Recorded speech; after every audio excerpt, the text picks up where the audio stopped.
একবার খাইবারের কিছু ইয়াহুদি নবী মুহাম্মদ সাল্লাল্লাহু আলাইহি ওয়াসাল্লামের কাছে এসে খুব অদ্ভুতভাবে প্রশ্ন করল, হে আবুল কাসিম, আমরা জানি আল্লাহ ফেরেশতাদের সৃষ্টি করেছেন নূরের পর্দা থেকে, আমরা জানি তিনি আদমকে সৃষ্টি করেছেন মিশ্রিত মাটি থেকে, আমরা জানি তিনি ইবলিসকে সৃষ্টি করেছেন জ্বলন্ত আগুনের শিখা থেকে, আমরা জানি তিনি জলের ফেনা থেকে জমিন ও ধোঁয়া থেকে আকাশ সৃষ্টি করেছেন।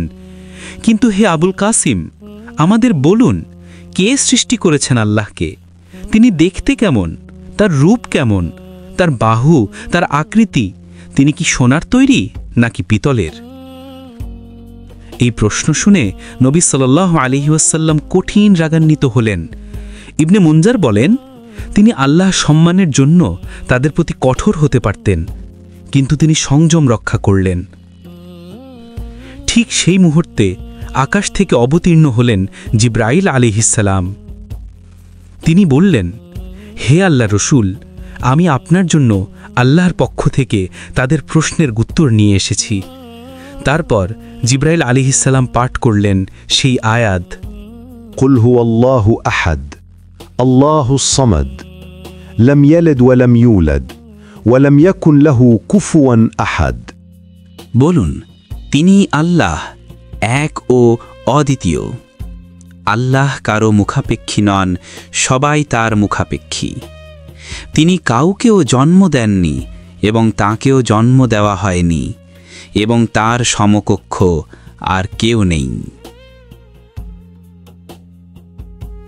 ইমাম বাইহাকি ও ইমাম আবু শাইখের পর ইমাম ইবনে জরিস রহিমাহুল্লাহ দাঁড়িয়ে বললেন, সুবহানাল্লাহ।